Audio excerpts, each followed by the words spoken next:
The Jake Asman Show will begin shortly. Thanks to all these great Patreon members who help support the show. Get your super chats ready. Jake will be here in just a moment. If you love the New York Jets, this is the place to be.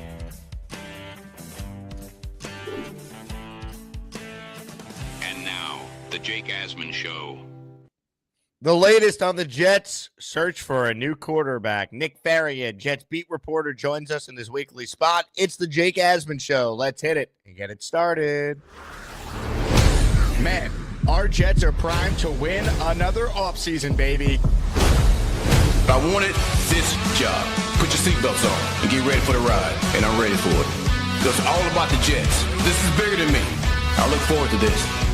We're the freaking New York Jets, so we're built for this. We bleed Jets green each and every day. Will the playoff drought finally end? It's kings of the offseason, baby. This is what we do. At least we have Garrett Wilson.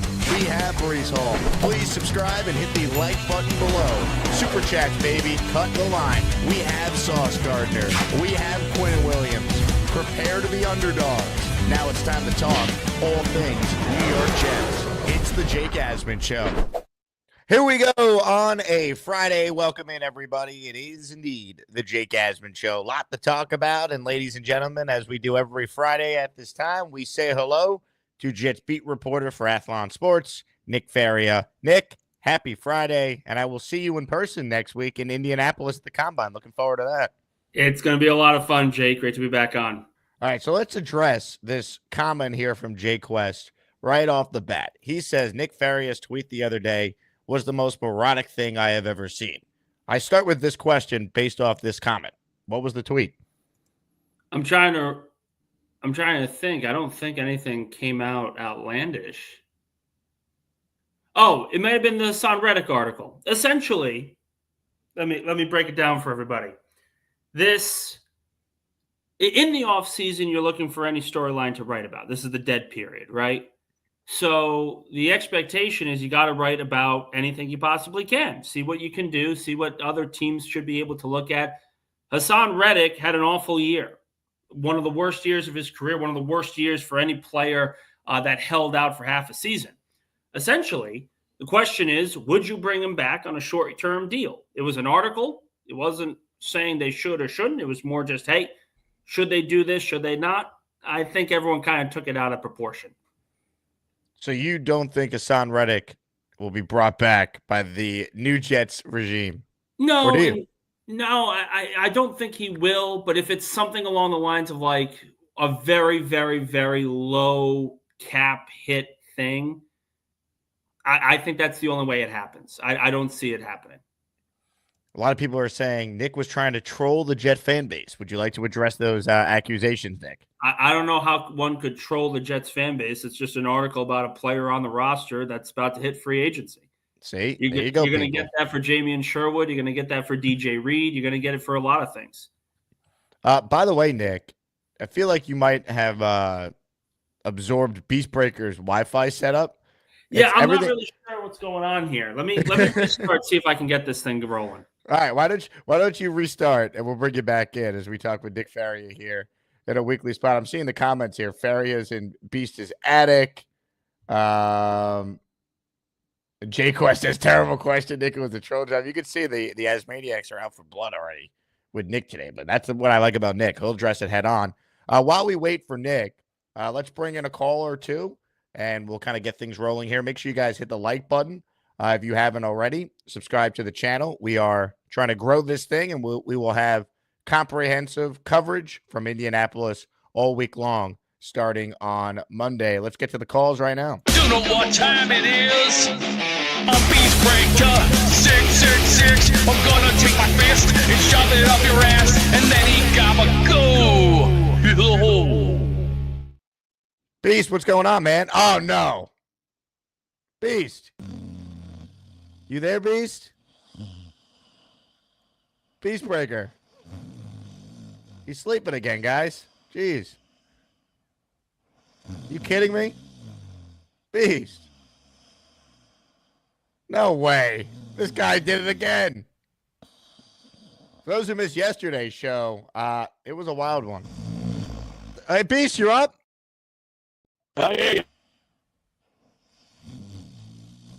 Beast, wake up, man. That wasn't even the craziest thing that happened yesterday. You got to fix the internet up, man. We want to hear what you got to say, you know? Well, don't worry. I got something to fix it. The very first part of the day. Holy shit. It was a wild one, and Beast is back to slumbering, I guess. Well, we'll check back in with him later. Beast Breaker. On that note, let's see if Nick's Wi-Fi is working a lot better. Hey, Nick. Yeah, let's try this again. You guys can hear me? Oh, wow. Now we're rocking and rolling here. Perfect. There we go. Right off the bat, I want to shout out the Asmaniacs. Tony S. is dropping a $20 super chat. That is 5 raffle entries. I'll say it here on a Faria Friday show. We got 5 awesome prizes for next week's raffle in Indy. Signed Sauce jersey, signed Mangled jersey, signed Jermaine Johnson jersey, signed Mark Sanchez helmet, and added yesterday on the second show, signed Hall of Fame inscription, Joe Klecko autographed helmet. So successful Jets draft picks is the theme of the next raffle, our 16th one since December 1st. Ladies and gentlemen, those are the 5 prizes, and Tony is in for 5 entries with that super chat. Ray Jr., just like Tony, is in for 5 with that one. Hit it. Hey, Beast, you're up? Oh, yeah. All right, the following 5 Asmaniacs are officially now Asmaniacs. Here, let's see if YouTube gives me the names, and then we'll talk more about the quarterback situation with Nick Faria, whose Wi-Fi is excellent now. Juan C. Rocca, Kikuchi, King Lowski, New Q, and Ripple, all receiving memberships there to get us rolling here from Ray Jr. Slip Kid says, let's get it started in here. Beast, wake the F up, LOL. We'll check back in with Beast in a bit. Maybe Nick can wake him up. But as far as the Jets quarterback situation goes, I want to start with Justin Fields. There was a report from ESPN that Fields is a sleeper option to watch. I think it's kind of funny when we call someone a sleeper option that's been discussed already for months amongst Jet fans. But that said, how would you feel about the Jets potentially pursuing Justin Fields as a bridge quarterback? I think one of 2 things is going to happen, and I think you're going to start to see it at the combine. If the Jets fall in love with Cam Ward, Shedeur Sanders, Jackson Dart, they fall in love with any signal caller coming up from this draft class, I have a very hard time believing that they're going to also sign Justin Fields in free agency. If they don't, and they say, listen, none of these guys are can't miss prospects, we don't want to trade up for any of these guys, we'd rather just stay at 7, sign a bridge quarterback and then move forward from there, then yes, Justin Fields is going to probably be one of the top choices. He's got his relationship with Garrett Wilson. They did a lot of good out in Ohio State together when they were in college. But at the end of the day, it just comes back to what the team falls in love with in the draft. If the quarterbacks at the combine during their pro day, they don't stand out in any significant way, then the Jets are probably just going to go out and say, hey, we'll just sign Fields and move forward from there. So it's going to come down to who they fall in love with over the next week or so. Fields to me is intriguing because of the age and what we have seen from Darnold and Baker Mayfield, for example.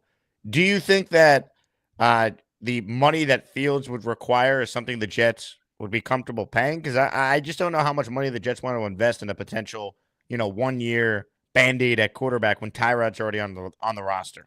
Well, I will say I don't think it's going to be too much of an issue because particularly with the salary cap going up, you're going to have plenty of cap space once you release Devontae Adams and Allen Lazard, which is the expectation, of course.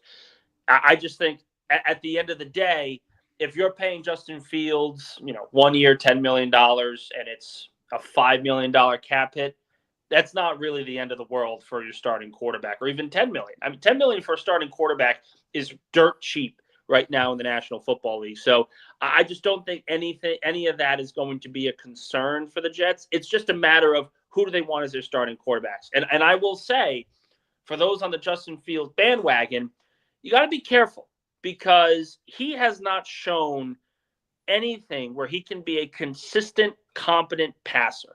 The Pittsburgh Steelers last year, they went 4-2 with Fields as the starting quarterback, and they benched him.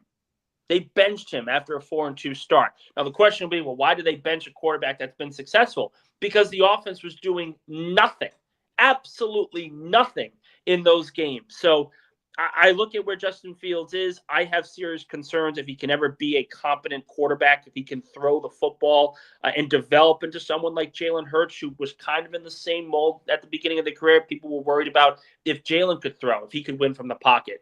We haven't seen that kind of improvement from Justin Fields yet, and I think that's why if you're the Jets, if you fall in love with the rookie, you go out and get him, and you let Tyrod Taylor start week 1. You let the rookie develop behind him, and that's the blueprint for success that's worked over the years.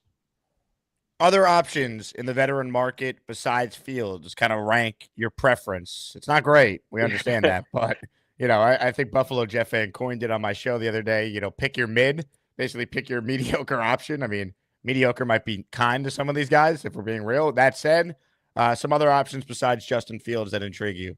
Well, I will say I found it hilarious that in the span of, I think it was, an hour, you had the Jets are going to go all in to trade for Cam Ward. The Jets are going to sign Justin Fields to a deal. And Kirk Cousins and the Jets are interested in joining forces, all in the span of an hour. Listen, nobody knows right now. Really, that's the case. And that's why I say you're not going to get many answers until the combine. Because once you start seeing the quarterbacks work out, then people will start to have an opinion on, is this a quarterback worth trading up for? Who's going to be available at which point if the Jets are going to stay packed with the 7th overall pick. All these things are going to happen eventually, but no one knows right now what's going to happen because they can't. The tampering period hasn't started yet. The combine hasn't started yet. We're far too early to determine who's going to be the favorite to be the Jets quarterback, at least right now. That could certainly change in the future, but nothing to that extent where we have the knowledge of where they're going to go.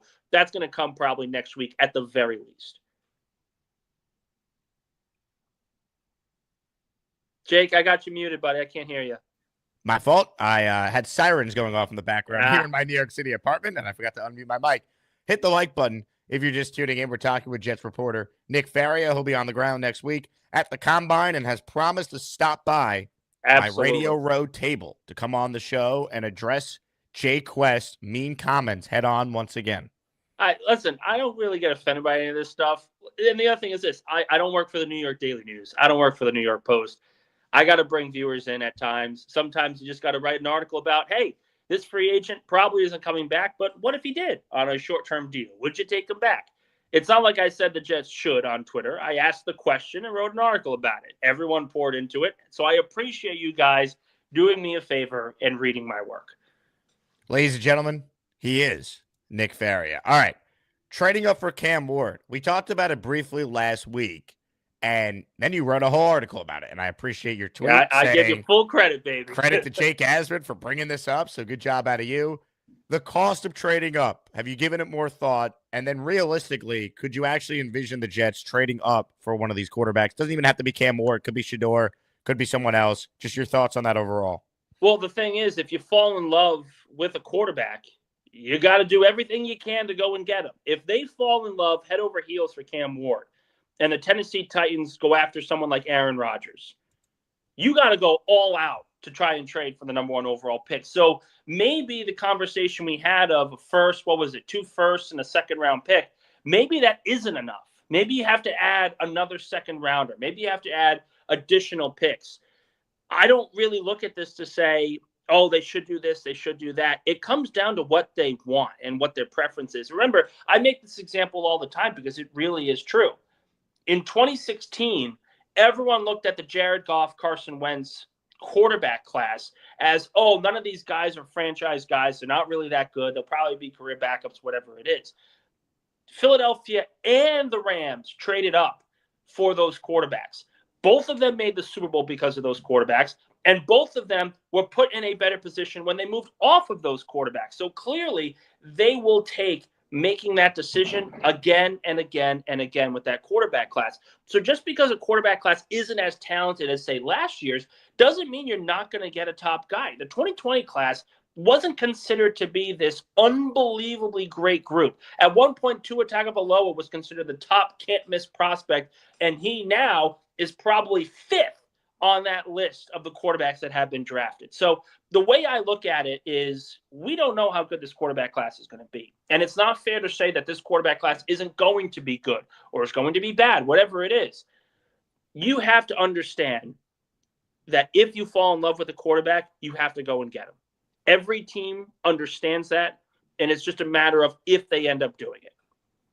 Ladies and gentlemen, should the Jets trade up for a quarterback? Which quarterback should they trade up for if you're on board with that strategy? To me, I don't hate it. I just can't see a first-time coach and GM essentially starting the clock on their time here if they make that move and it doesn't work out. You know what I mean? Like the Jets obviously need a long-term answer at quarterback, but they're not under the gun to do it this offseason, Like they they don't have to do it yet. Like the Giants need to come away, we all feel like, with an answer at quarterback, even if they're not in love with the options. Like this regime's getting fired if they can't say to John Mara, we found our quarterback, we deserve more time. The Jets aren't there yet. Like, Woody could be impatient, but he's not going to fire Glenn and Muji after 1 year. Like they're going to get at least 2 years at the bare minimum before they're going to be under the gun.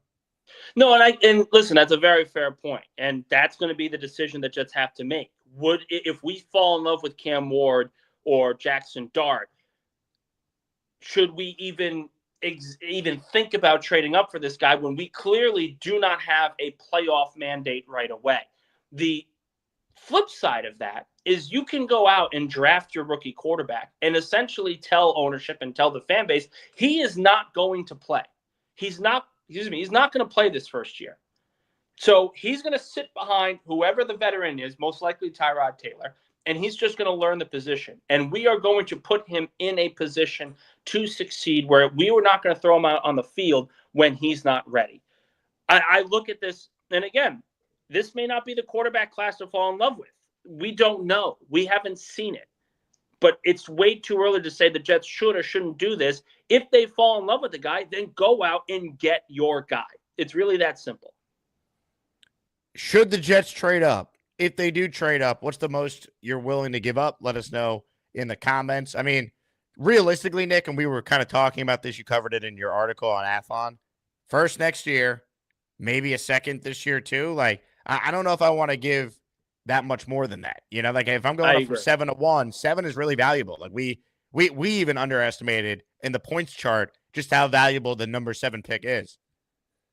Well, I think the piece to that is if you're trading up to 1, 2 firsts and a second, it's equal, but Tennessee may want more because a team like the Giants, who are desperate, will absolutely give up more to get their guy.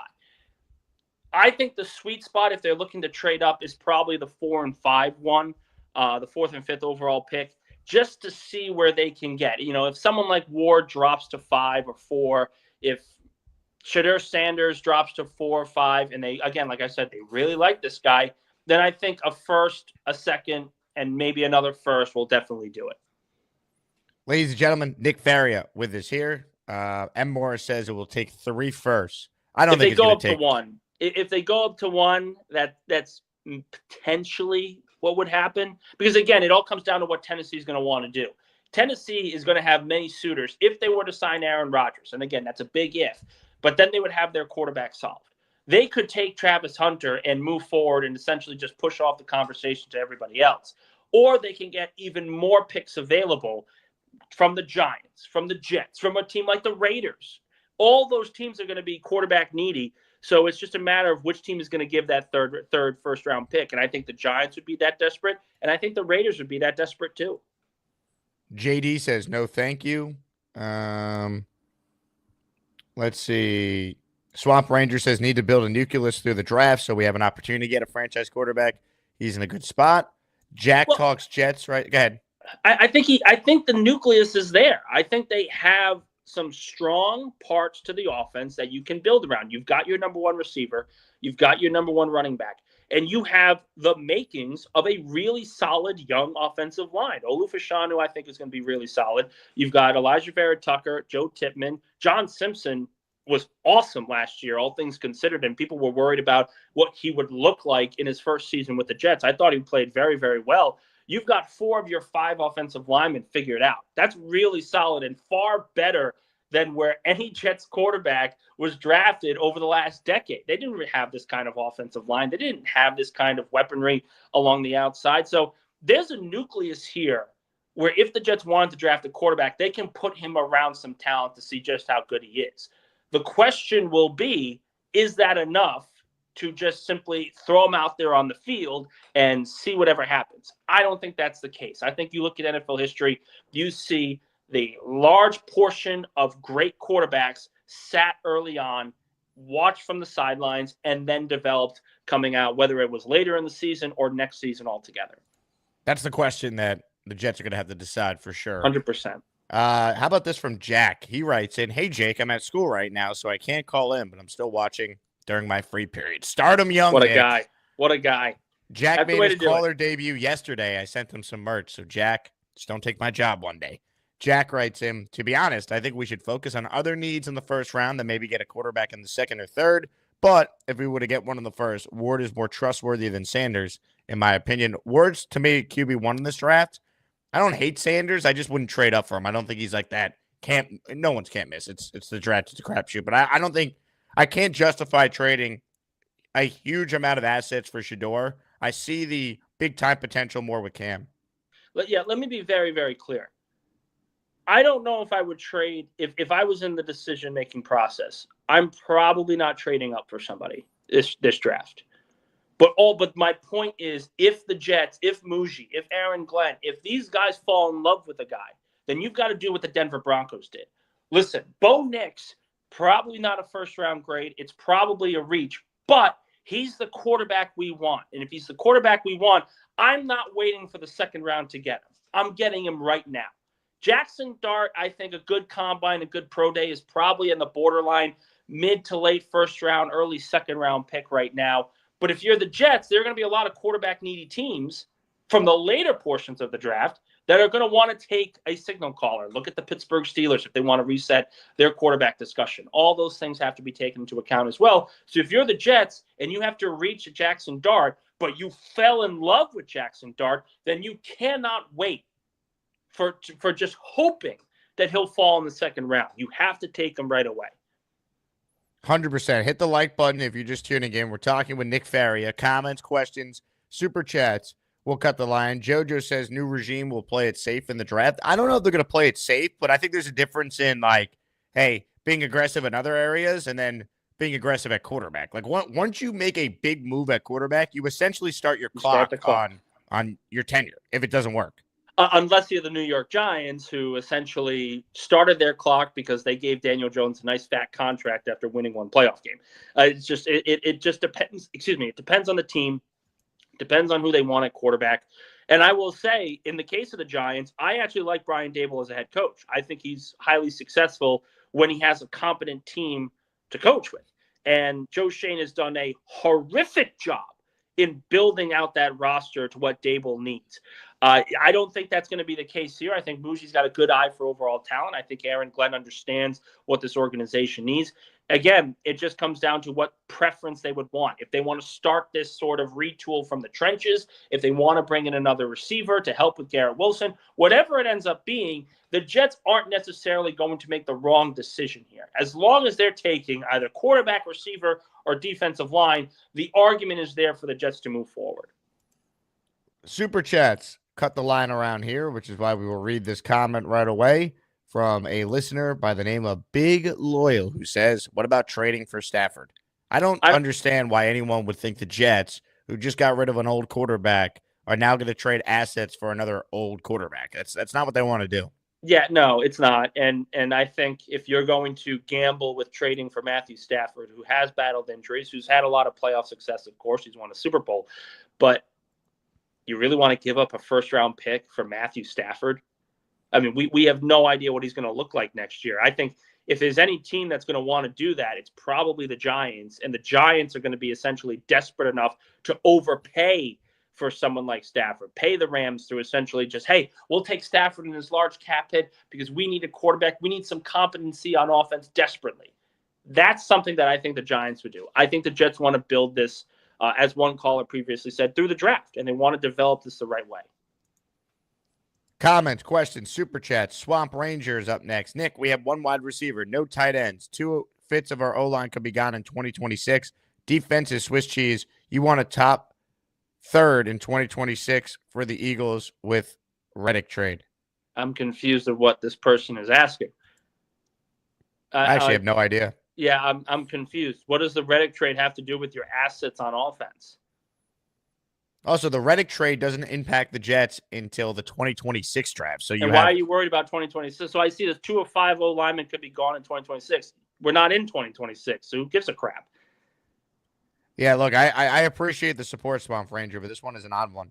Beastbreaker apparently has awoken. He says, I'm ready, Jake. I'm walking. Should I check in with Beast? I mean, we normally get him in the attic, and apparently he's out and about in the general public. I think we have to. Ladies and gentlemen, it's time. It's a brand new song, Power of Dog.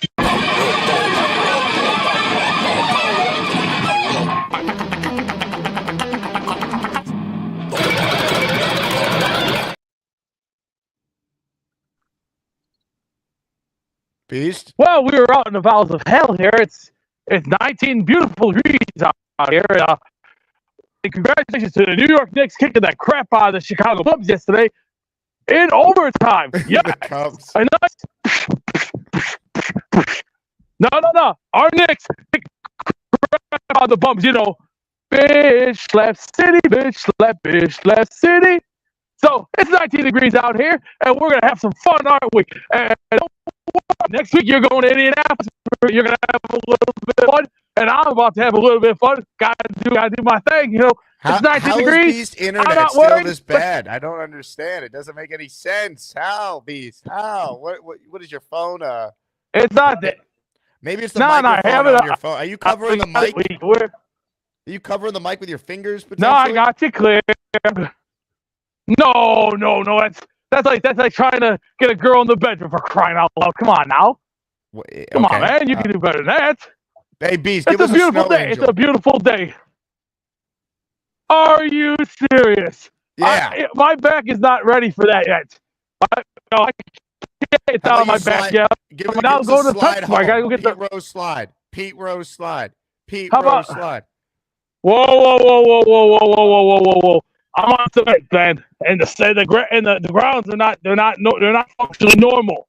They're below freezing. I mean, if it's 45 degrees, that's fine, but this is 19 we're dealing with here. 19 is dangerous. I don't want to scrape my shit and go into the damn hospital. That's why I'm like, I got to be careful, man. You got to be careful nowadays. You know, once you get old, you screw your body up, you're a dead man. So I'm trying to I'm having a little fun. Nick Faria wants a snow angel. Nick told me that he can't go on this day without a snow angel. How about a little of this? A little slam dunk cash in there. Slam dunk, baby. You know who I'll that take it was? again. Yes, give it to us. Oh yeah, cool. That's Shaq, baby. Hey, and it was Shaquille O'Neal. Hey, of course, time, baby. You know what time it is. Get the ball, shut up and jam, boy. You can't do it. Get out of town. Because this Shaquille O'Neal. Jesus Christ, Jake. What a moment. His internet's just always going to be bad. I'm convinced now maybe it's his mic. That's the problem.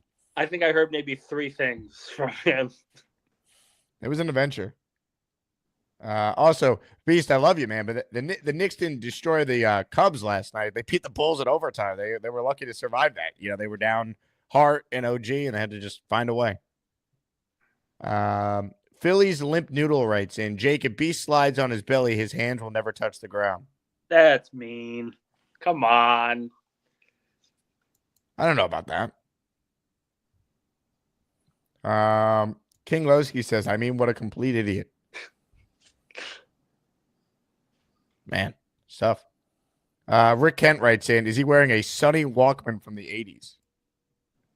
Good Lord. He might be. I mean, listen, I get I'm still young. I'm only 28, but even still, like, sheesh. Rick Kent writes in, there's nothing entertaining about this at all. I'll tell you what, Rick. You make some salient points. Derek writes in, Jake, off topic, thoughts on the Yankees finally getting rid of their no hair policy. It doesn't bother me one way or another. So I don't know. think people get. Let me just say, people get way too animated about off-season stuff. So, like the Yankees allowing players to have well-kept beards, gives a crap. The Jet fans being angry because Hassan Reddick. There's a hey, should the Jets bring back Hassan Reddick on a very cheap deal, even though he was a disaster last year? Everyone's You're comparing Hassan Reddick to the Yankees' facial hair policy? All I'm comparing is everyone just needs to take a gigantic chill pill. That's all it is. I mean, I always thought it was cool that the Yankees had the beard policy because of the tradition of it, but it doesn't bother me if they got rid of it. So I didn't really care. I was on ESPN today. They used one of my tweets of I put out a picture of Cole with the Astros when he had the crazy beard. I'm like, is Cole about to go bearded again? And they used it on SportsCenter. So it got me some free press today. So I don't mind. Hey, that's the way to do it. I will say that the tradition when Johnny Damon left Boston to go to the Yankees and he had to shave, that thing was weird. I was like 6 years old when he left, and obviously growing up in the region, you grow up a Red Sox fan. And I'm sitting there looking, and I'm watching him like the full thing. And I just like, this is weird. This is really freaking weird. Because he got the beard. He's got the long hair. I don't know. Ladies and gentlemen, today's poll is, did you enter the latest Asmaniac Raffle? If you haven't, just note that we added another prize for those of you just tuning in. Signed Joe Klecko helmet to go with a signed Mark Sanchez helmet to go with our top three prizes of a signed Jermaine Johnson jersey, signed Nick Mangold jersey, and signed Sauce Gardner jersey. So, there you have it. Gator writes in, Rick Kent would have no entertainment if he was in the front row of a farting competition. Gator versus Rick Kent, the rivalry continues today. Tom A says, as long as they don't allow Amish-style beards, I'm good. I don't know. It's not like there's ever been a player who didn't come to the Yankees because of the beard policy, so it never bothered me. Like Randy Johnson and Johnny Damon shaved their beards, so it's like everyone's gonna do it. I'll never forget Damon, man. That was so weird for me. Johnny Damon, one of my great public interactions of all time, was with him in Vegas last year during Super Bowl week. Leaving the bar, or actually it wasn't the bar. We were leaving the FanDuel party last year, and he was outside one of like the Vegas bars that was there, and I spotted him. And I've had him on the show before, so I went up to introduce myself because I've never met him in person. And he was wearing both his 04 Red Sox ring and his 09 Yankees ring. Oh, yikes. And his wife was like, "Oh, you got to take a picture with him." And I'm like, "I'll take a picture with him, but I don't want I don't want the 04 ring visible in the photo." So he hid it behind him here, and he took a picture where he's holding the Yankee ring. I'll see if I can find it. That's awesome. I'll put it up on the show right here. But yeah, it was awesome. Let's see if I can find this. Johnny Damon at. I will work on that, but yeah, it was awesome. Oh, I have it right here. Everyone's in luck. I'm good at Googling. Here we go. In honor of the Yankees getting rid of their facial hair policy, here was my photo with Johnny Damon during last year's Super Bowl week when he had the beard. All right. He had the beard. Take a look. Here it is. Look how buzzed Johnny Damon was here. Oh, Lord. The Red Sox ring was on the other hand. And I'm like, Johnny, you're not wearing it. No way. Incredible. Hell yeah. Shout out to you, Johnny Damon. You're the man. Bino with a super chat. Brokeback 666 looked like Warren from the movie Something About Mary. Franklin. It's great. Great comp. Great movie. Love that. Great comment from King Lowski. F Boston. Amen. Also, how about Jordan Binnington last night in Boston again, just shutting down Team USA like he did in Game 7 of the Cup final a couple of years ago. Crazy. Let's see. Steven says, good show, Jake. Shout out to BJF. Yes, Buffalo Jet fan was on the other day. For those of you who have not have seen it. Let's see. Swamp Ranger says, Nick, I like your coverage of the team, but I think you want the Jets to suck in 2025. So the third we sent for Reddick becomes a top 100 pick in 2026. Roster has too many holes to be trading future picks. Nick, do you want the Jets to suck in 2025? Why would I care? Well, I think there's a misconception here. I'm not telling you guys what I want, what I don't want. It was clearly just a speculative piece on what you guys thought the Jets should do. Now, some people took that to say that it's an adamant choice that I just want the Jets to stink, but as a reporter, you don't want you want the team to be successful because more people will want to talk and be more open to conversations. I think that's a ridiculous notion, number one. And number two, Howie Roseman's done pretty damn well in the draft no matter what. I don't think I'm really worried about the 2026 pick when the team is going for a repeat. Let's see. Comments, questions, super chats. Peter Castro says, Beast going to shop for diapers. Beast, hold on. Let's check in with Beast here on the move. Beast, what are you shopping for? I gotta go get peanuts for my squirrels. Hey, Peter Castro, you're an asshole. So screw you, monkey, or I'll bitch slap you. Beast, Bueca. Beast, take it easy, man. Take it easy. you give me Castro exactly what he wants. Every time I see Liam Cohen, I just get irrationally angry. That man and I went to the same high school. He makes all of us look bad. That's terrible. We had to also follow up with Beast. I need to hear more about his squirrels. Beast, do you have a pet squirrel? I got 12 of them. Well, I'll tell you this. I have 10 American ones, and I got 2 Polak ones. What does that mean? I have 10 of stuff. I got Peter. I got many different names. So right now, I'm about to cross the street over here, go to PetSmart, get the squirrels their food. Now I'm going to go to Wendy's and get me a good old-fashioned sausage and biscuit, and I'm going to get down and get funky. And if Peter Castro wants to go one-on-one, toe-to-toe, man. Hey, Beast, you're up? I hear you. All right. Those poor squirrels. Jeez. Keep us posted, Beast. Super chat here from Philly Limp Noodle. Nick, you gave the Jets an A on their 2024 draft. Can you regrade it 1 year later? Again, it was a very early grade. I never liked doing those grades, even when they first get started, because you don't know how any of those picks are going to be. And you still don't know, even after 1 year. I'd probably make it a B, maybe a B minus. The Malachi Corley pick, the fact that he didn't play, it just looks terrible for the team. But I like what I saw from Braylon Allen. I love what I saw from Olu Fashanu. And, we mentioned Quantez Stiggers. He could potentially be a starting quarterback next year. So I'm not going to say that it's a bad draft. The Corley pick doesn't look good right now. I just think it's a little early to say this draft stinks, this draft's really good. Because if you remember, just last season with Will McDonald and Joe Tippmann, a lot of people were upset with that draft. But now, 2 years in, I think a lot of people will come back and just be very happy with the players they got in the first 2 rounds. Super chat from Bo. He cuts the line. What are the odds AG retains Reddick and Clemens in a fertile effort, or is it fertile? Fertile. All right. Futile. I'm not a reader today. A futile effort to get optimal play from these clowns. Praying that's not the goal. Thoughts? If Michael Clemens is on this team next year and Hassan Reddick, Aaron Glenn will be fired within 2 years. He's not the right guy. That's his evaluation of the roster to bring Reddick back and keep Clemens.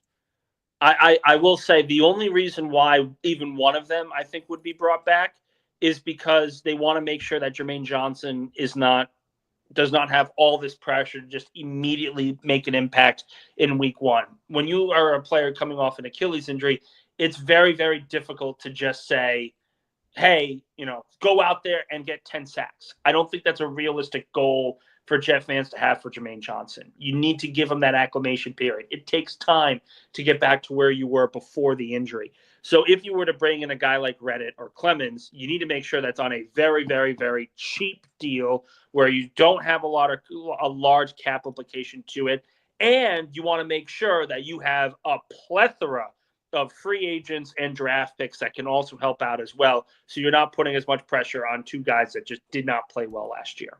Swamp Ranger. Nick, I'm goofing when I say you want the Jets to suck, but the idea of loving a guy and moving premium picks will ruin this regime. Well, the one thing I'll say, though, Swamp, if the Jets love Cam Ward and they trade up for him and he's great, no one's going to care about what you gave up. You need a quarterback. No one's going to give a damn. They're just not, because you got the quarterback. If you're going to gamble on a position, if you're going to trade up for a gamble, it better be quarterback. That's all I'm saying. And again, I'm not saying that's what's going to happen, but if you fall in love with a guy, than you do what Minnesota and Denver did this past offseason, this past draft. Bo Nix, from everyone I talked to, everyone expected him to go in the second round. The reason why he went in the first was because the Falcons shocked everybody when they drafted Michael Penix. And the Broncos understood that they could not afford to wait into the second round to get their guy. They had to get him now. So they took him at 12 and said, listen, this may be a little bit of a reach, but we need our quarterback. And we got our quarterback. Just because it came, 20, 30 picks higher doesn't matter because we got our guy. That's all that matters at the end of the day. South Philly is in on the raffle. He has gifted 1 channel membership. We're the freaking New York Jets, so we're built for this shit. Listener Jamel Hayward is in the raffle. We've added 7 entries so far today. Keep them coming. The latest prize, in addition to the other 4 mega prizes, is now an autograph Hall of Fame inscription helmet signed by Jets legend Joe Klecko. Ladies and gentlemen, I'm being told by Beastbreaker that he has entered the Petco or the PetSmart, where he's, what do you say, shopping for nuts for his squirrels? Let's find out if that's true. Beastbreaker 666, he's the man who would kick your ass, and then he's gabagoo. Good morning, America. Well. Peanuts for the kids. To Peter Castro, go suck a dingo, you monkey. And next time you talk your smoke, I'm going to knock you out like Tyson did years ago when he was in the ring with Holyfield. So sucker, next time you talk, I'm going to knock your damn light out. 1, 2, 3.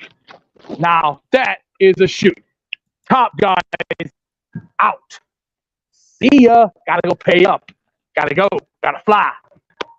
Now I gotta go pay up right now. Next caller, please. Let's go. Move up the next caller.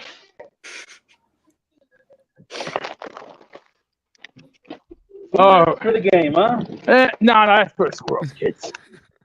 Okay, now you know what to do here. Yep. Okay, 773-875-9311. There you go.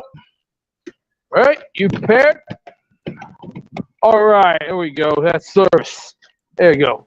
Pump it up. There you go, son. Storm, huh? That's right. The one and only Dr. Jason Allen Storm, the head boss. I should run for office.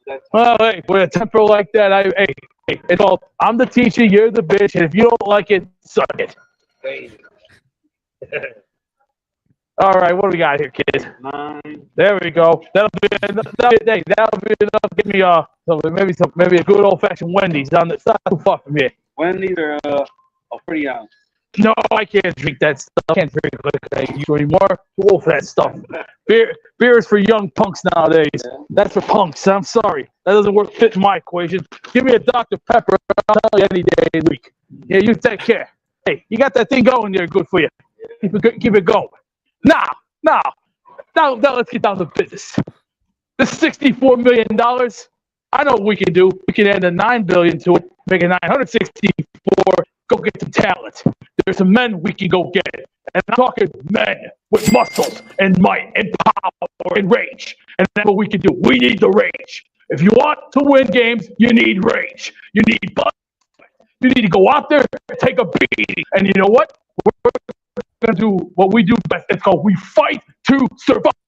If you want to be here in New York City, you better pay your dues, earn your shots. And if you don't want to be here, get your asses out of here because we'll take as much off your check, at least 3%. And the other 97%, that can go for cap space. The business here, if you want to be here in New York, I'll tell you here. You want to come here? We'll give you a check, but you're going to participate like everybody else. That's the way it's going to go. Bottom line, by any means necessary. If you don't like it here, you can.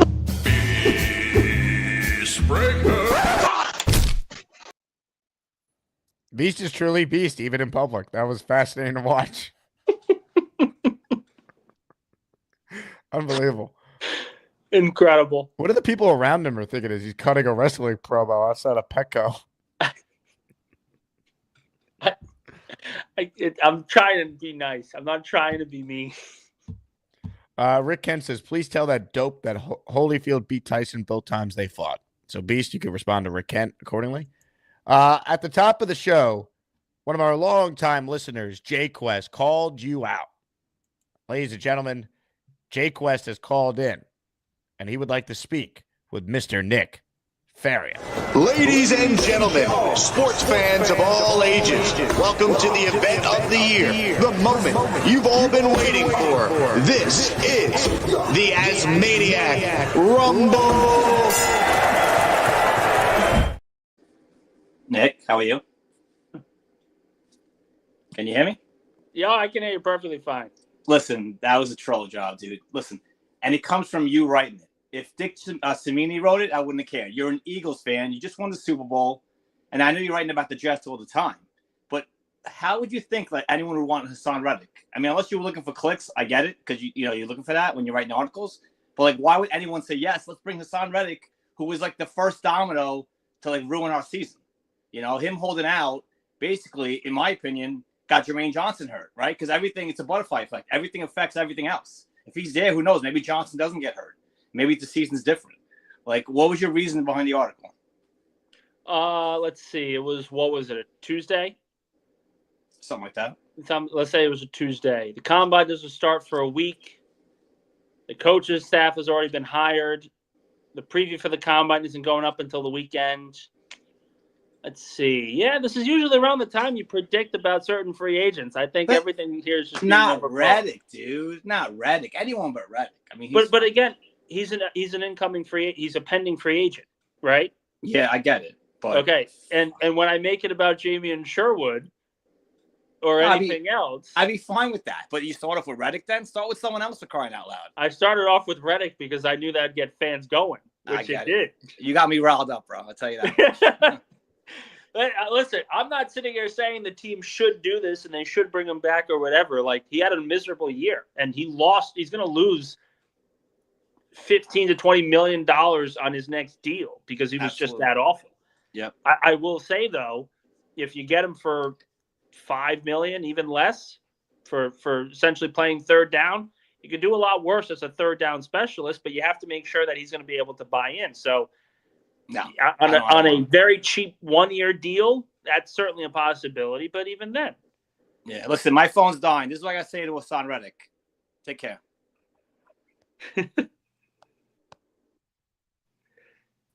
Jay Quest, thank you very much. Guys, I'm not the New York Post. I'm not the Daily News. I'm not ESPN. I've got a quota to write every single day. You got to write it. Sometimes, and again, it's not like the caption said, it's not like the tweet said, they should be bringing back Hassan Reddick. I quite literally asked you guys. You answered. It's really not more than that. Ladies and gentlemen, Nick Faria backing his article. I just like you guys got to understand, like, this isn't this isn't, he hates the Jets and he wants the Jets to stink because the Eagles would get a better pick next year, not this year, but next year, even though the team is competing for a Super Bowl this year. Why would I care about that? I think you guys just got to take a step back and just sort of breathe. JT is officially in our next raffle. He's already in it for other membership gifts, but he has added another entry today. Hey, Beast, you're up? JT, thank you very much. We are looking for more gifted memberships. You could also send in a $20 super chat, and that will get you 5. We're presented today by Huga House. See the hat I'm wearing? It's one of the new hats they have at Huga House. Use my promo code Asman, and you'll save money at checkout. HugaHouse.com. No more Aaron Rodgers, although he was seen yesterday still wearing a Huga House hat. But it's not just Rodgers, it's other Jets players. Kevin from The Office. The overrated Josh Allen. Lamar should have won the MVP, damn it. And then Shane Gillis, of course, and plenty of others. So check it out. HugaHouse.com. Use the promo code Asman or my link in the description. You'll save 20%. Nick, you have time for a few calls? Absolutely. Let's do it. Here we go. Ricky NY's next. What's up, Ricky? Hey, what's happening, Jake? What's happening, Nick? How you doing? Not on the phone today, on a brand new computer. So we'll see how this call goes. It sounded the best I've heard in years, man. Right on, right on. At any rate, Nick, I'll address what you just said first. A half of a sack in 17 games is not worth $5 million a year. Reddick needs to go. We've seen enough. Done with that. I'm not reaching on a quarterback this year. Like, for all those people out there who haven't figured it out yet, like Jackson Dart is Kenny Pickett if Kenny Pickett sucked even worse. Absolutely not. No way. But people need to take it easy on the content creators and the guests. It's the off season. That's why we end up with this fat guy that surrounds himself with squirrels because they also like nuts. And at any rate, when is the raffle so I can collect my Jermaine jersey? Raffle will be next week when I'm at the combine. Rick, you want to give people some time through the weekend, and then I think it'll be fun to do from Indy at the actual combine. Right on, right on. Well, that number 11 jersey is mine, so you guys can enter if you want to, but that's coming my way. It actually arrived in my it arrived in the mail yesterday, so I order these things in advance just to make sure what I'm giving away is actually legit, and I don't need to worry about getting frauded or whatever. And so it came in yesterday, and it looks beautiful, Ricky. I hope you win it because I know how much you love Jermaine. Yeah, I'm ready for it because I'm a New York Jets fan. And I am built for this shit. Ricky, you wanted AG? You got AG. Now, I do think you and Beast would enjoy a nice meal together. I could see you guys hitting it off despite your apparent disdain for the guy right now. You know what? I can't stand the guy. The guy's a poser. He calls himself the what is it? The king of metal, the master of metal, whatever the hell he's got written below his name. But on his wall, he's got posters of a band that are childhood friends of mine that I grew up with. Okay, so there's only one king of metal here, and you wouldn't want to enjoy peanuts with the Beast. Some peanuts, What's that? Feed the squirrels. You wouldn't enjoy it? No, probably not. I'd probably take him for a long walk off a short dock somewhere. Ladies and gentlemen, the great Ricky NY. Great to see you, Ricky. New song, Power of Dog.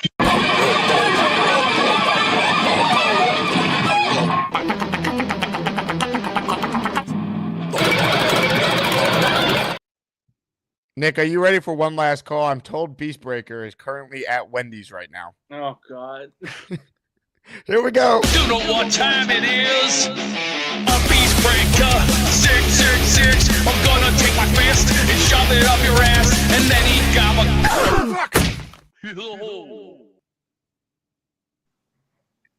Nothing says good old Diet Coke cherry with a classic good old fashioned sausage and biscuit.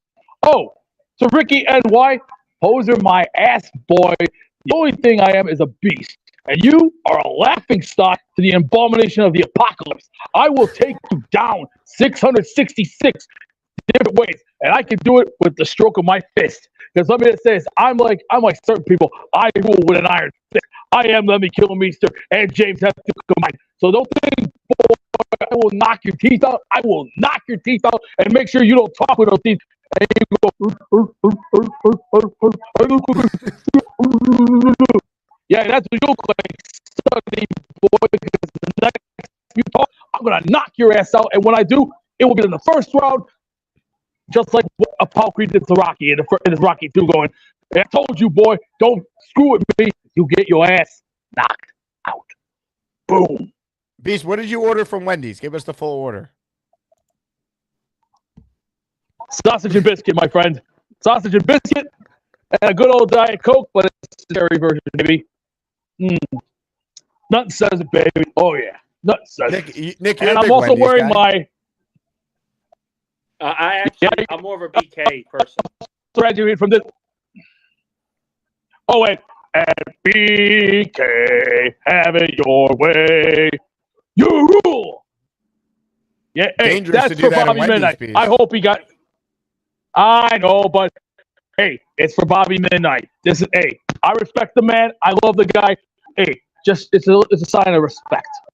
Not to be I love it. Not to be an ass. I don't like that way. Hey, it's everything you go for. If you want to be here, you be here. But to the next guy who insults me, you see this? This is your ride with the Undertaker, like first class ticket. So next time you talk, I'm gonna shut you down, Gordon Ramsay style. And if it could be in my kitchen, it'll be in my kitchen. Because as Larry Truman once said, if you can't stand the heat, get out my kitchen. This is my house. And under the Beast rule, you want to fight with the Beast? Come and get you some. Don't be afraid of me. I'll just take you down for the couch. You got to fix the internet up, man. We want to hear what you got to say, you know? Well, don't worry. I got something to fix it. The very first part of the day. Holy shit. Man, it's been a wild 24 hours for Beastbreaker on the show. I need to go hug my wife. Tell her I love her. Nick, I'll see you at the Combine next week. I'll see you, buddy. Thank you. Nick Faria, Athlon Sports, weekly spot on the show. Some super chats here. Bo writes in, question, Justin Fields signed, we acquire Cam somehow in the draft without losing our shirts. Who are you starting and why? Without losing our, what does that mean? Losing our shirts. I mean, if they signed Fields, I'd be shocked if they acquired Cam, but somehow say that happens. I mean, I would start Justin Fields and I'd let Cam Ward sit. That's what I would do. And then if the Jets fall out of it, I let Cam play at the end of the year. Abu Dhabi Jets fan with a super chat. He cuts the line. Jake, what do you think about trading 6 obese squirrels and a guinea pig to move up 5 spots along with a rodent to be named later? You know what I think? This garbage. Look at this garbage. You know what? I actually would make that deal. I'm in. All right, if that's what it takes to get it done, let's do it. Hey, Beast, you're up? I hear you. Swamp Ranger. Nick, you want clicks? Right about Zach Wilson back. God. Boomtown is in on our latest Asmaniac Raffle. Boom. Congrats to your Canadians. I don't hate Canada. I like Boomtown. That said, tough one for the U.S. Biddington in overtime. Unbelievable. Matthew Lemke. We need a special episode where you go to the Beast Lair, help feed the squirrels, and enjoy a nice homemade tombstone pizza. Imagine doing a show from the Beast Lair. That'd be wild.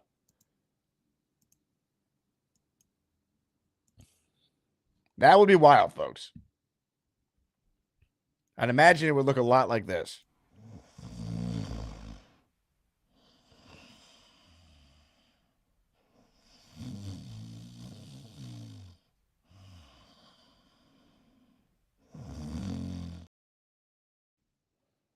Electric.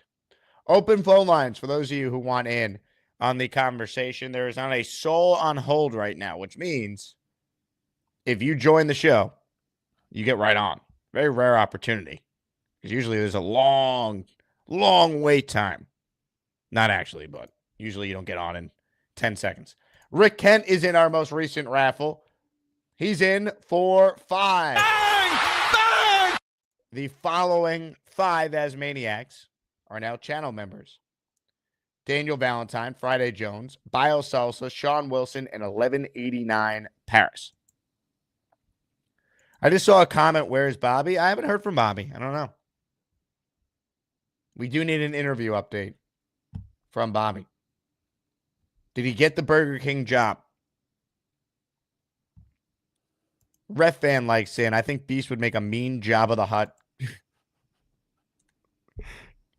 Tough to argue with that. He also gave us a great Chewbacca the other day, though. Nick says if Bobby doesn't call in today, we know what happened. Did he or did he not get the job?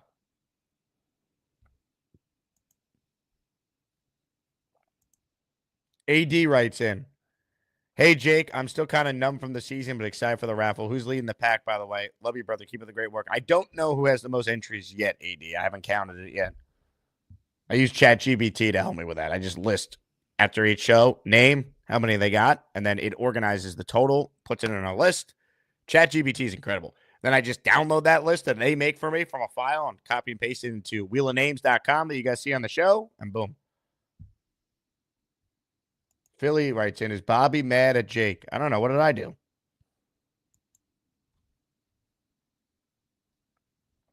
M. Morris, someone needs to reach out to V-Man. He's been missing for too long. Yeah, I actually do have an update on V-Man. A lot of people probably don't realize this, but V-Man's been busy. He's been busy fighting crime. Fly around, baby. I am not doing that. I don't have the space. Start from where your chair is and then run and then jump onto the bed so we see the Puerto Rican flag. Captain Puerto Rico.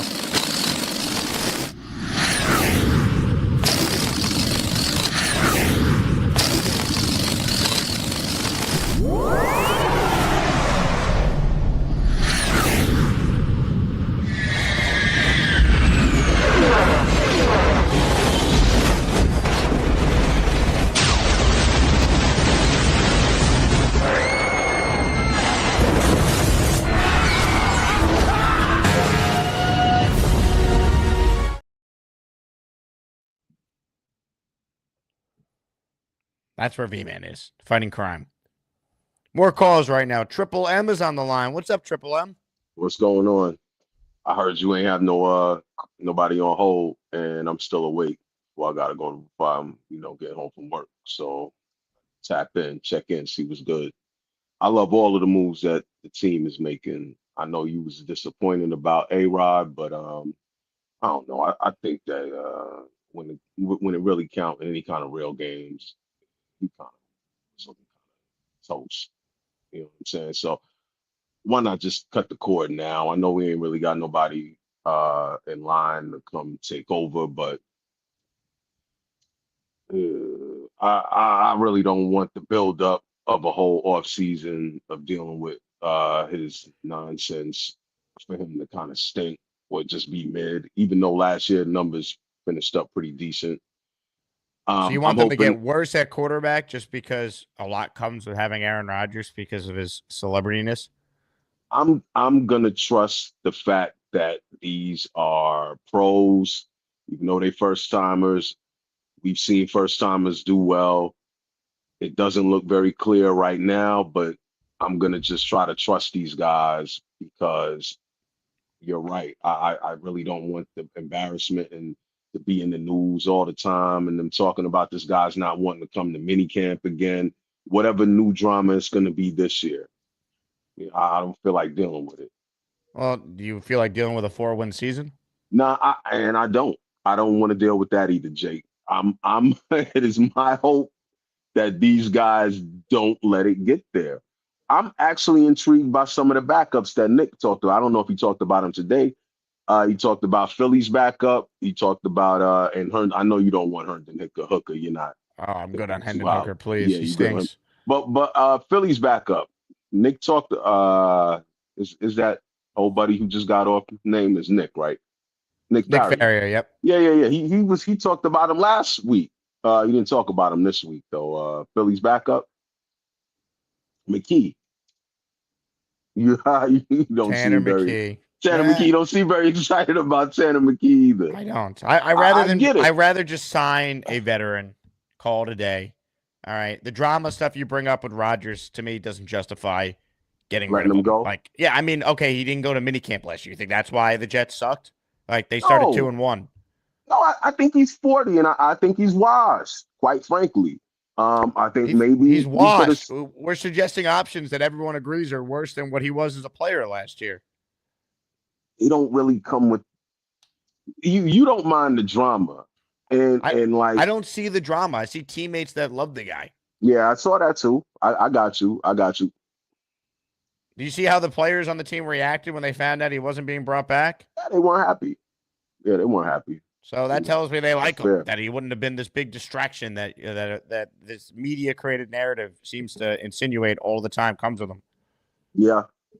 And I'm in the media. That's what they go do. either way. Yeah, no, I Because got the same people who are now saying they had to get rid of him was the right move are like, well, the Jets don't have a quarterback now. And then the same people are also saying, well, but if he goes to the Rams or the Steelers, he goes here, he'll have success and play well. So we couldn't do that for the Jets? Like, I that's just my feel point. like those are better organizations. You know, those are worse rosters. But you're saying you want to put your faith in this new regime. If Aaron Glenn's the coach you think he's supposed to be, this great leader, he can't handle what comes with Aaron Rodgers. Like, I just don't buy that. Half a dozen one way, six the other. It could go that way. It could go tits up. Who knows?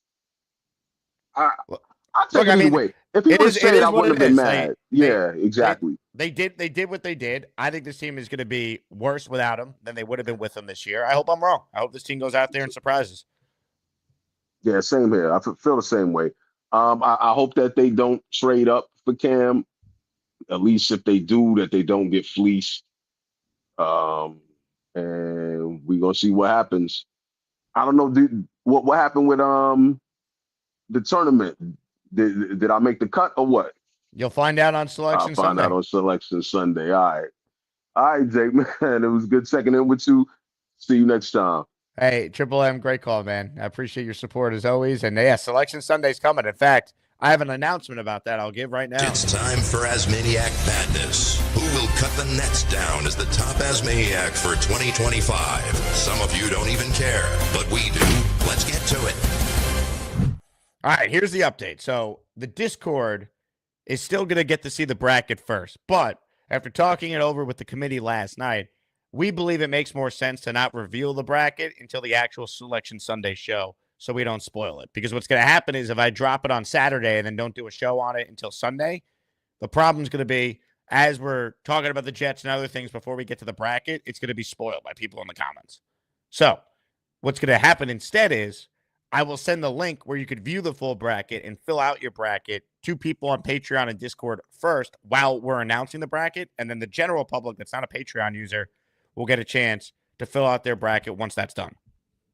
So still want to reward the Patreon people for their support. And there's a nice little bonus perk included with all the perks you get for being a Patreon member. So Selection Sunday, we will announce the bracket in real time, which as of now is not even officially finalized yet. There's still a debate this morning what to do with a few callers, where to seat them, etc.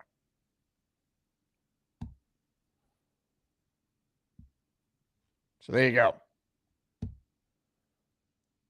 I also have a letter from the committee I will read. All right.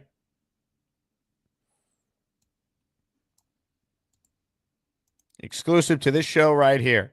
A letter from the committee. Enjoy it. It's coming. Hold on. Well, I wanted it. Let me screen share.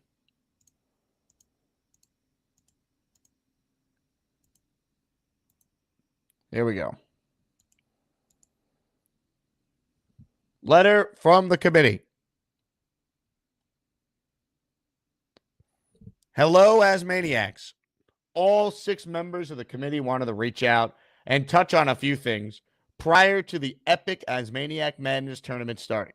We wanted to let you know that each committee member put a lot of time and effort into helping Jake put this tournament together and building the best and most competitive field of 64 we could. We are extremely proud of the process we worked through, and ultimately with the entire tournament bracket that was crafted. We know there are some very deserving Asmaniacs out there that didn't make the cut, but please know that almost 100 names were considered for just 64 spots. It was very difficult to rank and slot every Asmaniac to create epic matchups both in the early and late rounds.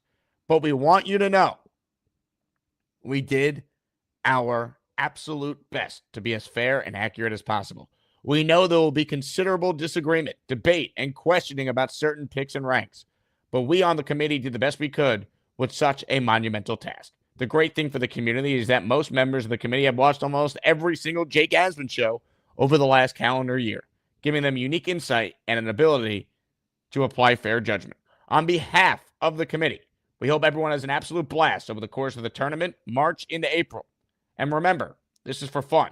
No scholarships will be awarded from this tournament. If you think someone was slotted too low, then vote for them and campaign for them in the chat. Remember, Asmaniacs, you have the final say. Vote and make your voice heard. Here's to an epic tournament. Have fun and may the best Asmaniac win. Folks, let the games begin. Selection Sunday is 2 days away.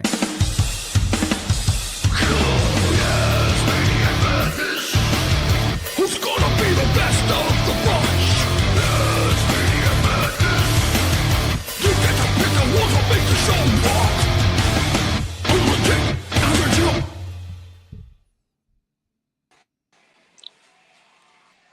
Hey, Jake. Mikey. Hey, Jake. I'm not touching anything. How you doing, brother Jake? I'm good, Mikey. How are you? Any more new quarterbacks they want to hear from the Jets? It's the usual crop of mediocre. I want Justin Fields, definitely. You love Fields. Yeah, he's cool. He's my homeboy. Yeah. Yeah. He's cool. He could. At least he could run. At least he could run, and he could throw the ball to his buddy Garrett Wilson. Yeah. That's right. That's right. That's my favorite wide receiver. And guess what, Jake? I went to work yesterday. My supervisor bought me dinner, sloppy Joe dinner. You get sloppy joes? Yeah, that was delicious. And yeah. tots and potato tots too. And ginger ale too, and the ginger ale. Wow, you had an incredible meal. Yeah, he was nice. We had a dinner together. He asked his wife if that was okay, and his wife said, "Okay, definitely." Yeah, who wouldn't want to have dinner with you, Mikey? Oh, all the pretty girls too. They said. Whoa, how pretty! Like perfect. 10. I love Jane Graves. Oh yeah, you love Jay Graves. Yeah, she's my homegirl. She said she's my homeboy when he was on Nick Shine's show. Yeah, Nick Shine knows I have a crush on her. I told him privately, but that was privately, but I wanted to have a crush on her. Yeah. But she's okay. Very nice lady. I'm surprised she doesn't have a boyfriend. What a nice lady, huh? Oh yeah, as Charles Gorman would say, a lovely lady. Yeah, lovely lady. Yeah, that's true. I always say put that word in. A lovely lady. Hey, Mikey, did your brother get the job at Burger King? I haven't heard from him. Oh, no. The manager's supposed to call him back. And he's supposed to call him back. And McDonald's, he did fill out the application online. They're just waiting. The waiting game. But I'll go bring him to work. Don't worry. If he gets a job. And then if he works on a day, I could do all my own stuff by myself. And then I pick him up before I go to work. I love it. You guys are a tag team. Yeah, like the Undertaker and Triple H. Yeah. Hey, Jake, how's everybody else doing in your show doing? I think they're doing pretty well. Rick Kent writes in that Mikey is my homeboy. I'd have dinner with him. You have dinner with Rick Kent? Yeah, I want to do that. Yeah, if he's coming out to see me, I'll definitely have dinner with him. Yeah. Yeah, and his next door name by Anderson. He's a good guy. We all should go for a pizza. That's why we should go. A New York pizza. How you like that? I love New York pizza. I think you like Jane Graves with us. Oh, you love Jay Graves.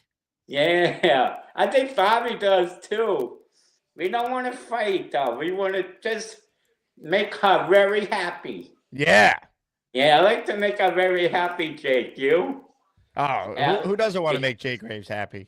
Yeah, she's my homegirl. And she's very pretty. I danced with her at the Jets game. She was nice. Yeah, I saw you dancing at the Jets game. You're a good dancer. Yeah, I am. I went to my cousin's wedding. I was dancing like crazy. Yeah? With 6 beautiful girls. Holy cow. Wow, look at you. At my friend's wedding, there were 6 beautiful girls at the same table as the guys. And you think the guys were asked to dance? I'm the one that came up to them. Do you want to dance? All the girls came out and danced with me. Wow, look at you. You're a ladies' man. Yeah, and I told my friend, is this these guys not love girls? Or is this a different place we are? Yeah, Ryan Butler, That's my friend. I went to his wedding, and my parents fly me out to Idaho. And we got to dance with all the girls. I was so excited. I love it. Hey, Mikey, give us a little reenactment of you dancing. I'll play the music. Here we go. Oh yeah, I like to dance.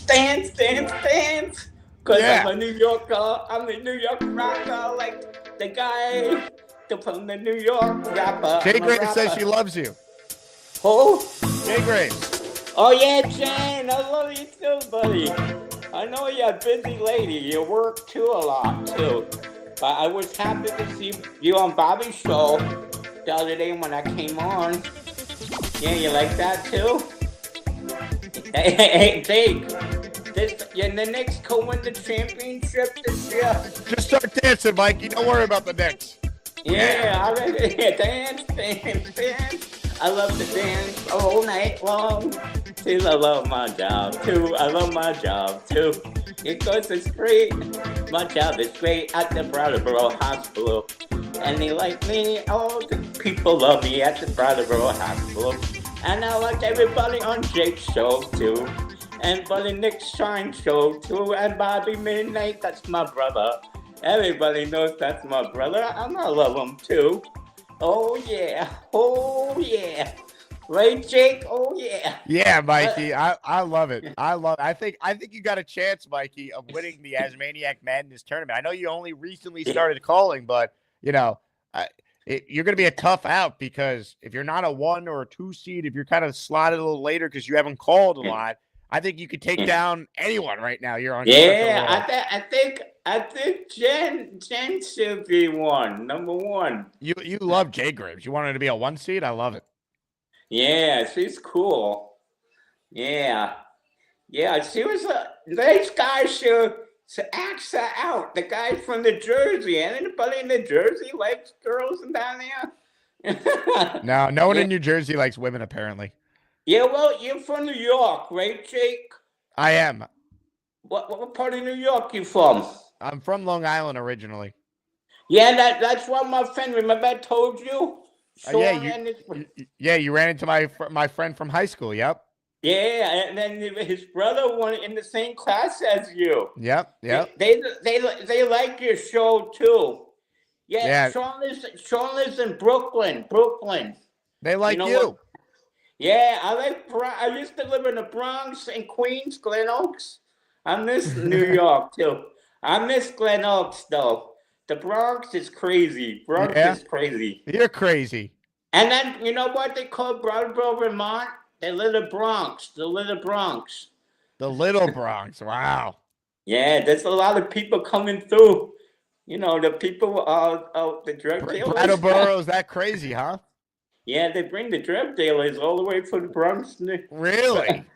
Yeah, through train. I was told through information, the big information. Wow, you have all the sources. Yeah, because how did these people carry all these drugs in Brattleboro? They can't even afford to buy any. Man, it's incredible. Hey, Mikey, there's someone on the line who wants to talk to you. You might have just spoiled his secret that he shared with you on the air to over 400 people that are watching live right now. Nick Shine joins us. Hello, Nick. Yeah, Nick. Mikey, what's up, buddy? I just told everybody I have a crush on Jen Graves. As long as you don't have the crush on me, but even if you do, it's okay. No, I told you I love you, not in a gay way. Not in a gay way. I appreciate that. That's the way I like to love my friends too. So that's perfect. Yeah, me too. Yeah. So how you doing, buddy? I gotta tell you, I think Jake should just send the trophy to you now. I love you on the show. You're fantastic. No, I like Jen Graves to win it. If either of you win it, it sounds like a budding relationship, and you can share the trophy. Yeah, maybe we could go for a pizza. Hell yeah. Awesome. Yeah, Mikey, you are such a delight, bro. I love Sober Mikey. Keep it up, buddy. I am very, very proud of you, my friend. Yeah, and then when does your show start? today. I think I'm gonna do one tonight. I didn't do one last night. I'll do one tonight. You call me after the show like you do every day. Call me after the show, you and saw I'll tell you. you saw the Canadians. The Canadians. Jake charges me a lot of money to plug my show on here. I don't want to do it. That's right. The Nick Shine Show. Go subscribe. Yeah, what time? At 10? I'll get home around 10. All day, 24 hours. He's inspired by your brother. I might go on air at 2:00 in the afternoon, Mikey, but everybody knows the show doesn't start until you call in. So whenever you call in, that's when the show starts. 2 o'clock, and I had to be at work until 4:30. All right. Stay out of trouble. Leave the ladies alone. No, I like the ladies. The ladies know I respect them. The ladies? The lady. I really respect the ladies with all my heart. There you go. Well, it's not your heart I'm worried about, but I understand. That's a good premise to start with. Let's stay happy. Yeah. Ladies and gentlemen, awesome. the great Have a good day, Mikey everybody. Midnight with guest star Nick Shine. All right.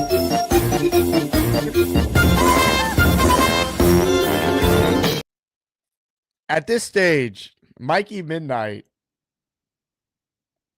might be one of the favorites to win the tournament, but where do you see the guy like that? That's what the committee's had to try and figure out. Just incredible. Man. And Bobby Midnight, where's he been?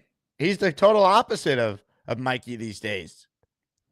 Have you ever seen a more happy person than Mikey? Mikey's the best. Bino writes in, Mikey, keep being you, buddy. Amen, Bino. Mikey's the best. He just brings pure happiness to everyone watching. Ralphie says, Mikey will be like 1985 Villanova in this tourney. I know. Honestly, he could be like the Kemba Walker Nova team. They were like an 11 seed. Remember they got hot in the Big East tournament? This is kind of like the Big East tournament right now. Look, I have no say on the seeding. I don't think you could make Mikey a 1 seed because it's based on the last calendar year, and he only really started calling in the last month. But his calls have been 1 seed worthy. So it's like, how do you slot a guy like that? That's what the committee's trying to figure out. I don't envy them. They're going to get a lot of shit from people upset, but you can't make everyone happy. Super chat from Finnegan's Flight Crew. I don't think it'd be crazy if the Jets drafted Genty. Hall until last year of his deal, plus Glenn is going to want to run the ball. They have too many other needs, though, Finnegan. I can't justify a running back at 7. If you told me they traded back and did it, I'd feel a little better about it. I don't know, man. I wouldn't do it. Give Brees a year with real coaching. See what he is. You have Braylon Allen. You have Isaiah Davis. Like, you're going to take a running back in the top 7? I think it'd be a little nuts. All right. Need more coffee. I was out late last night watching the U.S. Another guy. Mikey Midnight, Lane Train. Who you got? That's a finals preview right there, potentially. Unreal. All right. Speaking of sleeping, looks like Beast has made it home. Let's see if he's awake. You know what time it is? A beast breaker, 666. I'm gonna take my fist and shove it up your ass, and then he gobble. Beast? No way. Come on, dude. You were just eating Wendy's. Like, what, 30 minutes ago? You gotta be shitting me. No way. Beast. Wake up, bro. Oh, my God. Beast.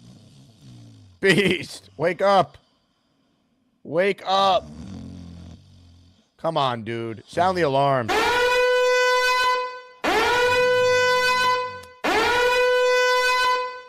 Beast. No way. Jay says, give him the siren. I just did. It's not working. Beast. How about a little King Lowski? Beast. Come on, man.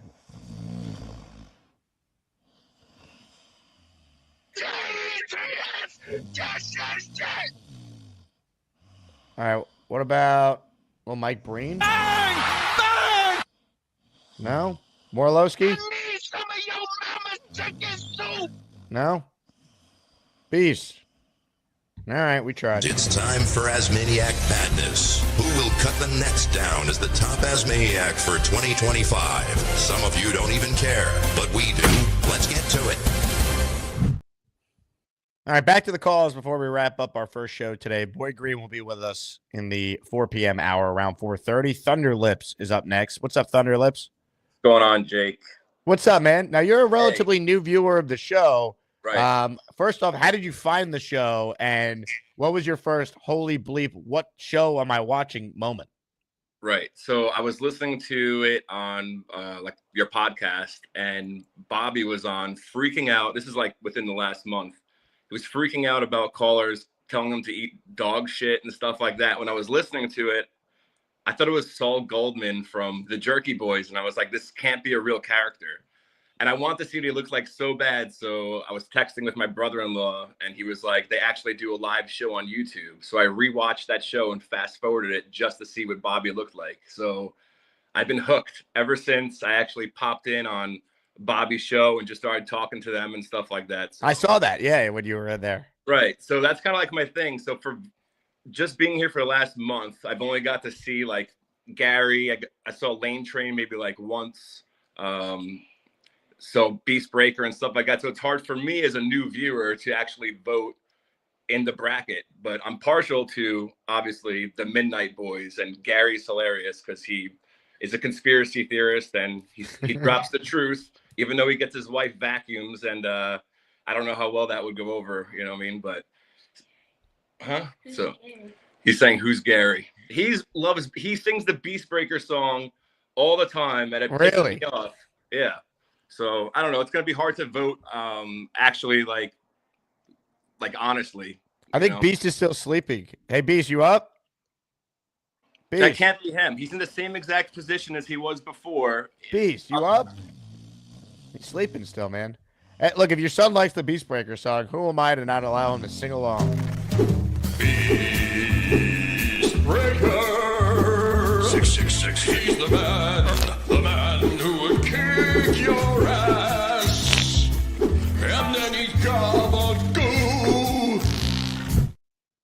He's shy, but he's doing homework and stuff. We're in Virginia and we got 9 inches of snow. But damn. Anyway, real So quick, did you- I just want to say, just quick follow up, and then I'll let you make the point for sure. You found the show as a podcast in audio form, and then came over to YouTube. right. I follow you on Twitter, so I mean, I've seen your clips. I mean, I followed you. I don't know how long I followed you, for a long time, but so I'll see your clips that you post on there. But I started a new job, and now the off season, so I wanted to listen to like more like Jets talk and stuff like that. So started to listen to more podcasts. I was doing like more walking outside and stuff, you know. All right. And, No, I it's good to hear, because most people find me through YouTube and then realize the show's available in audio form, but I'm trying to expand my Right. audio reach. So the show is available on Apple and Spotify for all you podcast listeners out there who want to take what you're watching right now, the YouTube show, post it in audio form after the fact. Right. Yeah. So, and with the Asmaniac, no offense, I know you guys probably love Chiefs fan, but since what I've seen since I've been here, I feel like I don't know what we need a new close. I don't know if you love him as a closer, but it feels like it's almost like depressing. You know what I mean? And when I first came on, it was his birthday, and he said there was nothing around for him to eat, and I was like, hey, I'll Venmo him some money for his birthday, you know. And then he's saying he spent $300 on a Magic the Gathering deck, and I'm like, is this, you know? I was like, so what's going on? I'm like, is he just pleading for money and sitting on the couch and just, you know, taking advantage of good-hearted souls like myself, you know? So yeah, then go Jets, and you know, maybe he's robbing banks and shit and stuff with wolf masks on. Who knows? You know? Yeah, look, fair points. Chiefs fans had some great moments over the last calendar year that probably predate most of it when you started watching, but yeah, fair points. Look, Chiefs fan, he had a rough outing the other day. We put him in the setup role to kind of rebuild his confidence, so we'll see what happens. Right, and Bobby seems like from the first time that I heard him that he was, you know, you push his buttons and he gets crazy. He's been pretty calm lately, like very, you know, it doesn't seem like like the first time I heard him, but I see his spirit get riled up when he goes on with his brother. That older brother mentality kicks in, and he kind of gets a little pissy, you know. Oh yeah. Look, Bobby's been a part of some forever moments on this show, but Sure. right now the hype is around Mikey Midnight. Like for you, has only been around for a month. You probably would have thought Right. Mikey Midnight is the main character of the Midnight Brothers. Yeah, I mean, they're both. I mean, you could tell they're good dudes. Like when I'm going on their show, like they're real authentic to themselves. Like really, you could tell they're good people. Nick Shine's show, I checked his show out the other day. You know, was being a little idiot said some stupid stuff just to make people laugh. You know what I mean? But his show's actually really good as well. But I mean, I liked his takes on the Jets and stuff. But you know, but real quick, I'll let you go so other people could call in. With the Justin Fields, Garrett Wilson scenario. One of my best friends is a Bears fan, and I've watched a lot of Justin Fields, and you could tell he doesn't process it. And it's like Garrett Wilson is definitely our number one priority for re-signing in my eyes. How is it going to look, or how is Garrett going to feel if we get Fields here? He's not going to be passing the ball. Like he's going to do like a 1 or 2 read. Maybe that read goes to Garrett, but he's not going to get the yardage that he's had the last 3 years. And you could say that he's quarterback proof, but you're not getting any passes when Justin Fields is getting pressured and tucking the ball and running, you know? Yeah, it's a fair point. I think, you know, the one thing you did say is he is quarterback proof. So, Right. like, the times they do throw, Garrett's going to get the ball. But you got to hope that Fields also improves as a passer, too. To be fair to him, he has each year. His completion percentage has gone up. But, I don't know, I don't believe in Fields being like the long-term answer. If you sign him to compete for the job with Tyrod, like I'll live with it for a year, and then we get our long-term guy hopefully in 2026. But I'm with you. I think people just like Fields because they saw Darnold do what he did, Baker do what he did. Fields is young. You know, he does have talent. You know, that's basically why people like him. And if we sign Fields, I don't know if that means that we're definitely not going to get a quarterback within the first round, saying that, you know, you have Tyrod Taylor, you have Fields, and you maybe get one like round 3 or 4, then go into next year and get one. I mean, time will tell. Like nobody knows. I mean, even evaluating quarterbacks, like the year that we got Darnold, I wanted Josh Rosen. You know, like that's yeah, no one knows. It was like, oh, he's the most quarterback ready, you know, dude coming in the draft. Like, what do I know? I don't know. You know, it's like I just know what my eyes tell me. The chosen Rosen, remember that? He was the guy. I know. Yeah. Oh yeah.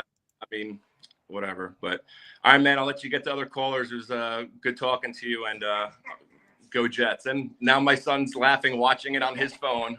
What's your son's name? Cameron. Cameron, thanks for being a supporter of the show. Hey, Thunderlips, do me a favor. Send me an email with your T-shirt size and your son's T-shirt size. I want to send you guys some merch, some Asmaniac merch. I appreciate you, brother. You have a good one. Go you Jets. got it. My email is in the description, so send it over, and I'll get that sent out today. Appreciate the support there. A new Asmaniac family coming aboard.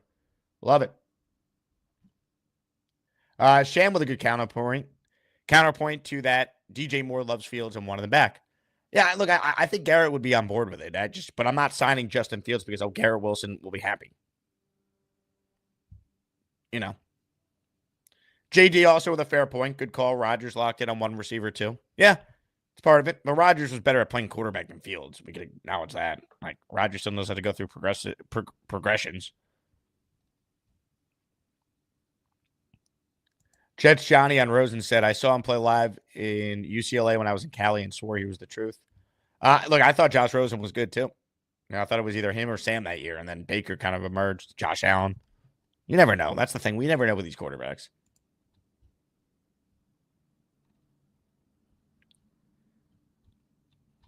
Hit the like button if you haven't. What a show it's been, huh?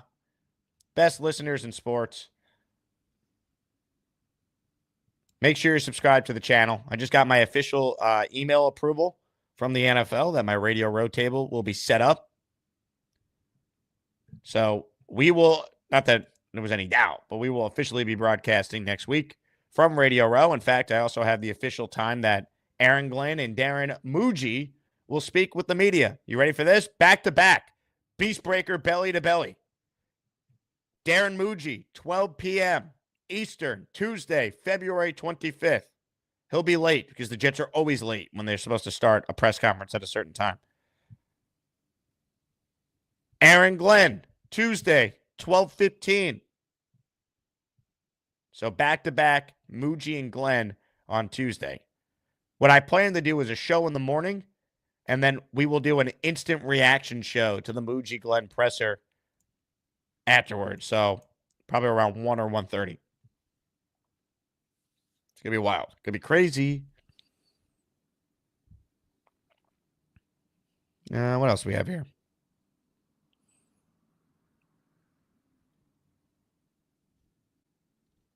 That's the only notable thing.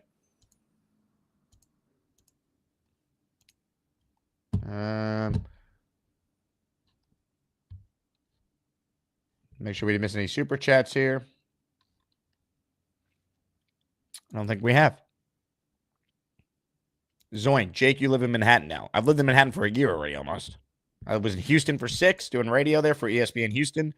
I'm a lifelong New Yorker, but I was in Houston for work because I did afternoon drive in the 4th biggest city in the country, and then said, I want to come back to New York. So I did. Now I work for ESPN New York and Mad Dog Radio on Sirius. By the way, next radio show is Sunday, noon to 4 Eastern on Sirius XM, channel 82. So tune in. All right. Let's see. Matthew says salient stuff. Ref fan, Chiefs fan era is over. Chiefs fan, I think, is look. He's deserving of being a top seed. There's no doubt. I'm not going to say where he's seated, but I think we all could guess he's a pretty high seed. I think people love Chiefs fan. I do think there's some who are like, I can't vote for a Chiefs fan in this tournament. But it's not about if you're a Jet fan or not. It's if you're an Asmaniac. You don't need to be a Jet fan to be an Asmaniac. It's called Asmaniac Madness, not Jet fan madness. Now, obviously, there's a ton of you, 95% of you that watch the show who are Jet fans. But it's not about being a Jet fan in this tournament. If we really want to be technical, Lane Train says he likes the Jets and the Giants. So does Bobby. We're not going to vote for Lane or Bobby. They're two of the most iconic callers. So we'll see.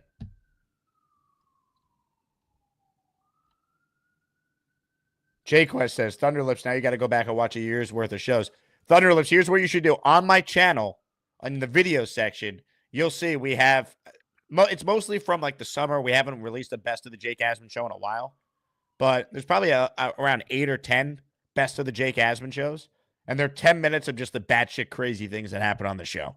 So I would start with that and then go on Gator's YouTube channel, Gator Jets, and see some of the funny recap viral moments from this show's history, which started in January of 21. So we're going on year 4 of this. June, when are you dropping the seating? Sunday on our show in the early evening, late afternoon. I want to say a Selection Sunday show at 5 p.m. this Sunday is coming your way. So get ready. Stay Woke says Beast 1, Gorman 2, Gary 3. So you still need one more 1 seed, though, if those are your ones. It's NCAA tournament seeding. 64 callers, 1 through 16, but 4 seeds in each region. Like 4 1 seeds, 4 2, 4 3, all the way up to 64. Nick writes in, I wonder if Beast knows it's illegal to keep squirrels as pets. Is it really? Let's ask him. Hey, Beast, you're up? Beast? He's out cold. I mean, Beast is not snoring anymore, seemingly. Beast, wake up. Now he's snoring. All right. On that note, let's let Beast, let's let him sleep. Appreciate you. Man. All right. Thank you all for watching. My name is Jake Asman. This has been the Jake Asman Show. We're back this afternoon. Join the Patreon if you want 10 additional memberships. If you sign up for the year. JETS. Jets. Yeah, put them back on. People Shut need to up be for learning 5 minutes. life. Shut your big mouth for 5 How about minutes. you blow it out your left nostril? How about you do this? Go turn your ass around and go walk the left line. How you like that, man? Mouth for a fat, ugly prick. Yeah, you pick on Bobby? What are you picking on him for? Shut up. You gotta learn his You don't know shit. When I talk, you suck up. I got a bigger You know dick what's good than for you, you. little- You don't come on here screaming and yelling at him, you overweight piece of shit, you big mouth. Yeah, right. Yeah. The only thing Keep you talking, can go stick is a Keep donut up talking, your asshole. ass. You won't be here too long. Keep talking. right. What did Bobby do to you, asshole? I put I bitches know like you're you a in champion check. of all sports we never heard of. You got 30 years of coaching. You did this, you did that. You know what you did? You did shit. Because I've learned That's more what than you your did. fat ass You can did do, shit. best You day. don't know nothing about the Jets. I'm like the You Tony know nothing Soprano, about Paul sports. Wallace, You know what you are? Dr. You're an Combined. asshole. That's all you are. This guy, I think his mother dropped him on his head when he was a kid. I tell you that much. The way he talks, he shouldn't even be on the air. This has been some show, man. Two very proud men just simply talking things out. What's up, clown? Hey, monkey nuts. Let me shut your fakey, flaky ass up before you call me a clown. You're dealing with the wrong dog in the yard because the next thing you're going to get is the army tank, and I'm going to send one-way ticket coming your way. And just remember this. I might be big, but I'm going to be bad enough to put you out. You're nothing but a big blowhard, and you're not going to do nothing. You come face to face with me, I'll shred you so fast that you'll go running back to your boyfriend, funnel butt. Run back to your boyfriend, funnel butt, is the line of the day. Team Ricky. That was a great line.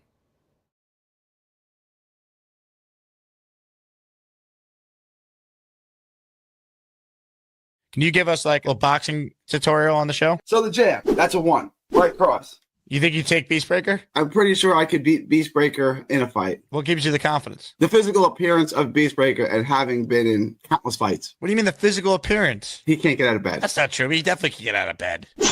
He's up. Yeah.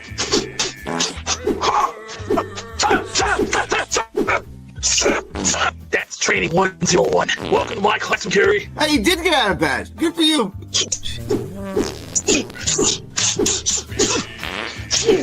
Get up, sunshine! Ah! I think it's called fear, son. I think it's called fear. Yeah. Sit down before you have a heart attack, Beast. That's scary enough to knock one out.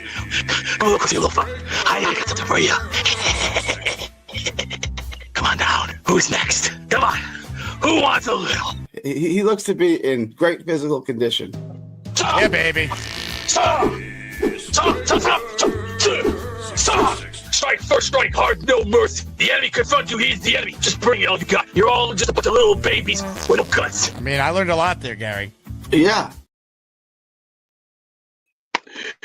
Jesus Christ, Jake.